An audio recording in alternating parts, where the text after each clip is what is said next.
আপনাকে আমি পাঁচটা উপকারের কথাই বলবো, উপদেশের কথা।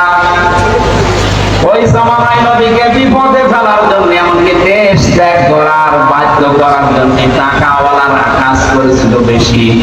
কারণের ঘটনাকে আল্লাহ উল্লেখ করে জানিয়েছে। এই কারণের ঘটনাকে উল্লেখ করার কারণ এইটা, কারণের মতো সম্পদ যারা, তাদের কারণে আলেমেরা এবারে বিপদে পদে পদে পড়বে। হযরত মুসা আলাইহিস সালামের চাচাতো ভাই ছিল এই কারণ। সূরা কাসাস ৭৬ নম্বর আয়াত খেয়াল করে করে মিলাবেন এবার। ইন্না কারুনা কানা মিন কওমি মুসা ফাবাগা আলাইহিম। আল্লাহ পাক বলেন অবশ্যই কারণ ছিল মুসার বংশধর, মুসার বংশের লোক, তার কওমের জাতির লোক, এবং সে তাদের প্রতি বিদ্রোহ করেছিল। ওয়াতাইনাহু মিনাল কুনুসি মা ইন্না মাফাতিহাহু লাতানু বিল উসবাতি উলিল কুওয়া। আমি কারণকে এত সম্পদের মালিক বানিয়েছিলাম, একদম শক্তিশালী যুবক তার সম্পদের শুধু চাবি বহন করার জন্য লাগতো। গ্রামবাসী, এখান থেকে একটা শিক্ষা নেওয়া যায়। চাবি বহন করতে যদি একদল শক্তিশালী যুবক লাগে, তালা বহন করার জন্য কত দল লাগবে বলে? কারণ ৩০টা চাবি নিল একটা তালার সমান হয় না। কথা বলে না কেন? তালা যদি এত হয়, তাহলে সিন্ধুক, বাক্স, ব্যাংক ব্যালেন্স কত ছিল, আরে ব্যাংকের সম্পদ কত ছিল, মাথায় ধরবে না। আল্লাহ রাব্বুল আলামিন বলেন ওই সময় কারণকে ওই জাতির লোকেরা ৫টা বিষয় উপদেশ দিয়েছিল, বিশেষ করে যারা সৎ সম্মানিত আলেম ওলামা তারা। আজও জাতির ভেতরে যারা টাকাওয়ালা মানুষ আছে, আপনার টাকা কোন কাজে ব্যয় হচ্ছে, আপনাকে আমি কোরআনে কারীম দিয়ে ৫টা বিষয় উপদেশ দিচ্ছি, ভালো করে মিলাবেন। ওই সময় আলেমরা কারণকে ডাক দিয়ে বলেছিল, ইযে ক্বালা লাহু কওমুহু লা তাফারা। আনন্দ করো না বেশি। আজ টাকাওয়ালাদের আনন্দ আছে না নেই? হ্যাঁ, কথা বলা লাগবে। আপনি দেখেন এই দেশে ইসলাম বিরোধী যত কাজ, সব কিছুর মূলে টাকাওয়ালারা। পেছন দরজা দিয়ে নাড়াচাড়া দেয় ক্ষমতাওয়ালারা। এমন এমন গানের অনুষ্ঠান দিয়েছেন যেটার দ্বারা আল্লাহর আরশ পর্যন্ত কেঁপে যায়। যে সমাজে বিশৃঙ্খলা, অশ্লীলতা বেড়ে যায়, মহান আল্লাহ সেখানে নতুন নতুন করে গজব নাসিল করেন। তার ভেতরে অন্যতম এই তাবদাপুর। আপনি মনে করছেন এটা আল্লাহ এমনি দিয়েছে? ঢাকা শহরে যত নাইট ক্লাব আছে, গ্রাম্য মানুষ তো বুঝতেছেন না কি যে হয় সেখানে। আল্লাহ জানে, আর ফেরেশতা জানে, আর যারা করে তারা জানে। মানুষ যে এত নিচে নামতে পারে, ৪-৫ জন মিলে একাধারে ধর্ষণ করছে, আর একজন করে ভিডিও করছে, দেখছে, এটা কোনো পশুর দ্বারাও সম্ভব না। অশ্লীলতা, জেনা, ব্যভিচার, ধর্ষণ যখন সমাজে বেড়ে যায়, মহান আল্লাহ ২৭টা গজব ওই দেশে নাযিল করে। কোরআনে কারীম জানিয়েছে, যাহারাল ফাসাদু ফিল বাররি ওয়াল বাহরি বিমা কাসাবাত আইদিন নাস লিয়ুযীকাহুম বা'দাল্লাযী আমিলু লা'আল্লাহুম ইয়ারজিউন। যারা স্থলে যে কথাবার্তাগুলো, যে তাবদাহ চলছে, হঠাৎ বৃষ্টি বন্ধ হয়ে গেছে, দুনিয়া গরম করে ফেলেছি আমি আল্লাহ, এটা এমনি এমনি করি না, তোদের হাতের কামাইয়ের ফসল এটা। আমি আল্লাহ চাই তীব্র আযাব দিয়ে তোরা যেন আমি আল্লাহর দিকে তওবা করে ফিরে আসি।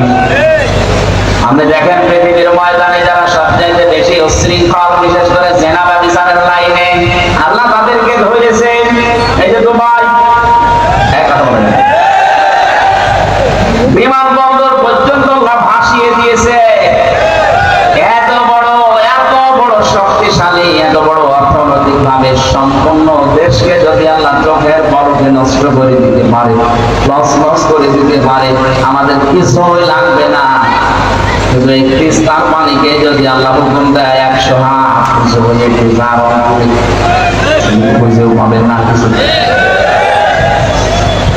অনেকে বলে এটা প্রাকৃতিক দুর্যোগ, শয়তান প্রাকৃতিক দুর্যোগ বলে কিছু নেই, এগুলো সব আমার আল্লাহর গজব। আপনি থামেন, আনন্দ ফুর্তি এগুলো বন্ধ করেন। এখনো বিভিন্ন নাম দিয়ে দিবস বানিয়ে বানিয়ে যেটা আনন্দ করছে, একটা কোরআনের সাথে হাদিসের সাথে মিলছে না। আনন্দ আপনি করবেন ইসলামের সীমার ভেতরে থেকে। এমনকি আজকে ঈদুল আজহা, ঈদুল ফিতর কেউ মানুষ এমন আনন্দের জায়গায় নিয়ে গেছে যেখানে কোরআনের নিয়ম নেই। ঈদুল আজহা ঈদুল ফিতরের শিক্ষা কি ছিল? আগে ত্যাগ, এরপরে ভোগ। কথা বলেন, 1 মাস রোজা রেখে আপনি আনন্দে খাবেন না পাবেন না। আগে সাদগাদের, আগে ফিতরদের, ওইটা দিয়ে গরিব মানুষেরা সেমাই কিনবে, চিনি কিনবে, খাবার কিনবে, ওর বাচ্চারা আনন্দ করবে, উল্লাস করবে, খুশি হবে। ওইটা দেখে আপনি খুশি হবে। আপনি আগে শুধু খাবেন, আপনার হবে না। ঈদুল আজহা দেবতা কোরবানি জবাই করে নিছে, আগে খেয়ে বলবেন না, আগে জবাই করে গোশত গরিবকে দিয়ে আসেন। গরিব মানুষেরা খাবে, আনন্দ করবে, হাসবে, ওদের হাসি দেখে পরে আপনি খাবার খাবেন। কথা বলেন না কেন? ইসলামে তো দিবস ছিল মাত্র এই 2টা, আগে ত্যাগ, এরপরে ভোগ। আপনি বলেন তো এই 2টা দিবস বাদ দিয়ে যত দিবস এই বাংলাদেশে এখন চলছে, সে যে নামেই হোক, আমি নাম নিলাম না, আন্তর্জাতিক সাম্রাজ্যবাদী যারা আমাদের পকেটের টাকাগুলো একদিকে ছিনিয়ে নেওয়ার জন্য নতুন নতুন দিবস বানিয়েছে, আর একদিকে আমাদেরকে এই বিশৃঙ্খলা ও শৃঙ্খলা যৌনতায় ভাসিয়ে দেওয়ার জন্য ব্যবস্থা করে দিয়েছে।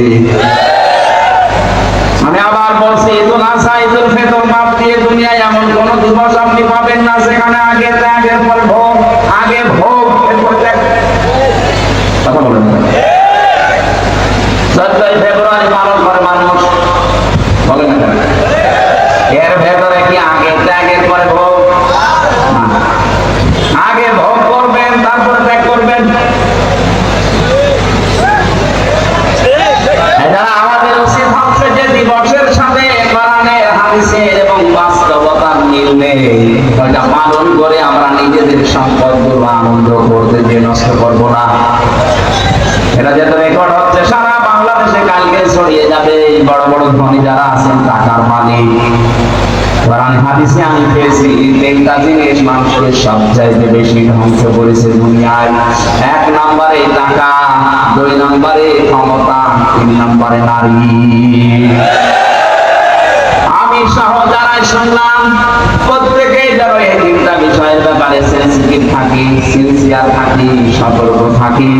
আমাদেরকে যেন আমাদের সম্পদ, আমাদের ক্ষমতা, আমাদেরকে যেন নারীতে জাহান্নামে নিয়ে যেতে না পারেন, বলেন আমিন। দুনিয়াতে যত মানুষ ধ্বংস হওয়ার পেছনে টাকা আর ক্ষমতা যত মানুষকে নষ্ট করেছে, পৃথিবীর কোনো জিনিস এত বেশি মানুষকে নষ্ট করতে পারে না। এই 2টার মালিক যারা, তারা কিন্তু আরো বেশি সতর্ক থাকবেন।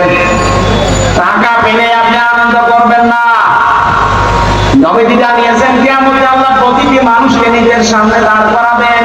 মা তাসালু কাদামা বানি আদম হাত্তা ইয়াউমাল কিয়ামাতি হাত্তা ইসালান 50 আন উমরিহি ফিমা আফনা ওয়া আন শাবাবিহি ফিমা আবলা ওয়া আম্মালিহি মিন আইনা ইকতাসাবাহু ওয়া ফিমা আনফাকাহু ওয়া আন ইলমিহি মাযা আমিলা ফিহি মুত্তাফাকুন আলাইহি। রংপুরবাসী প্রতিটি মানুষকে আল্লাহ নিজের সামনে দাঁড় করাবে, দাঁড়া 5টা প্রশ্নের জবাব দেওয়া লাগবে তোরে। নবীজি বলেন, জবাব যদি সঠিকভাবে দিতে না পারে তো সামনেও যাবে না, পেছনেও যাবে না, জায়গায় দাঁড়িয়ে থাকবে। আমি সহ যারা এখানে আছি মনে করেন এখন আমাদের চলছে ওইটা, ময়দানে মাহশার কায়েম হয়ে গেছে, মহান আল্লাহ তার সামনে হামজাকে দাঁড় করিয়েছে। আমার এই 30 বছর জীবনটা নিয়ে আমি দাঁড়িয়েছি। কয় বছর? বলেন বলেন। আমি 30 বছর জীবন নিয়ে দাঁড়ালাম। সভাপতি 60 বছরের জীবন নিয়ে দাঁড়িয়েছে, আমি নিজের জীবনটা নিয়ে মনে করেন আমি দাঁড়িয়ে আছি মহান আল্লাহর সামনে, নিজের দিকে তাকিয়ে আজকের ওয়াজটা আপনি মিলাবেন। আল্লাহ যদি জিজ্ঞাসা করে হামজা এই সারাটা জীবন কি করবি বলতো, আপনি কি মনে করেন আমি 33 বছরের জবাব সঠিকভাবে দিতে পারবো? আমি একা থাকলে আমার মাঝে মাঝে মনে হয় আল্লাহ পাক যদি বলে হামজা কিয়ামতের ময়দানে 2024 সালের এপ্রিল মাসের 30 তারিখ পর্যন্ত করে মাফ করে দিলাম, শুধু মে মাসের 1 থেকে এই যে 5 তারিখ আজকে 1 থেকে 4 তারিখের 4 দিনের হিসাব দিয়ে তুই জান্নাতে চলে যা। আমার তুই 4 দিনের হিসাব সঠিকভাবে দেওয়া সম্ভব না। আপনার না, এখানে শব্দটা ছিল অমরিহি ফিমা আফনা, 4 দিন না 4 বছর না, পুরা জীবনের হিসাব আল্লাহ পুঙ্খানুপুঙ্খানু সুম্মা লাতুসালুন্না ইয়াউমাইযিন আনিন নাঈম, প্রতিটি নিয়ামতের সঠিক জবাব আপনার কাছ থেকে নেবে। আজকের এই ওয়াজটা যদি আজ সময় আমরা সত্যি নিজের মনে করে মেনে নিতে পারতাম, আমার জীবন পরিচ্ছন্ন হয়ে যেত। হাদিসটা যদিও তো আমি শিক্ষার জন্য বলছি, খলিফাতুল মুসলিমিন হযরত ওমর ইন্তেকালের 12 বছর পর তার সন্তান আব্দুল্লাহ স্বপ্নে দেখলেন বাবা যেন সুন্দর কাপড় পরে ভেজা নিয়ে গোসল করে আসতেছে বাড়ির দিকে। ডাক দিয়ে বলে বাবা কোথায় ছিলেন, 12 বছর আপনাকে আমি দেখি নাই। হযরত ওমর বলে সন্তান আমার 12টা বছর দুনিয়ার জীবন আমি ছেড়েছি, এই 12 বছর মহান আল্লাহর কাছে আমার জীবনের হিসাব দিচ্ছিলাম, শেষ পর্যন্ত মহান আল্লাহ আমাকে মাফ করে দিয়েছে। আমি সেই দিন পঞ্চগড়ে একটা মাহফিল ছিল ঠাকুরগাঁও রানী শঙ্কর, ওখানে বিচার ব্যবস্থার উপরে কথা বলতে গিয়ে বলেছিলাম মহান রব্বুল ইজ্জত কিয়ামতে এই বিচার ব্যবস্থা সাজাবেন 3টা পদ্ধতিতে আল্লাহ বিচার করবেন। কয়টা বলেন বলেন? আল্লাহর বিচার ব্যবস্থায় কোনো অবিচারের লেশ মাত্র নেই, আছে না? আল্লাহর বিচার ব্যবস্থায় ন্যায় বিচার করলে কেউ বাঁচবে না, সবাই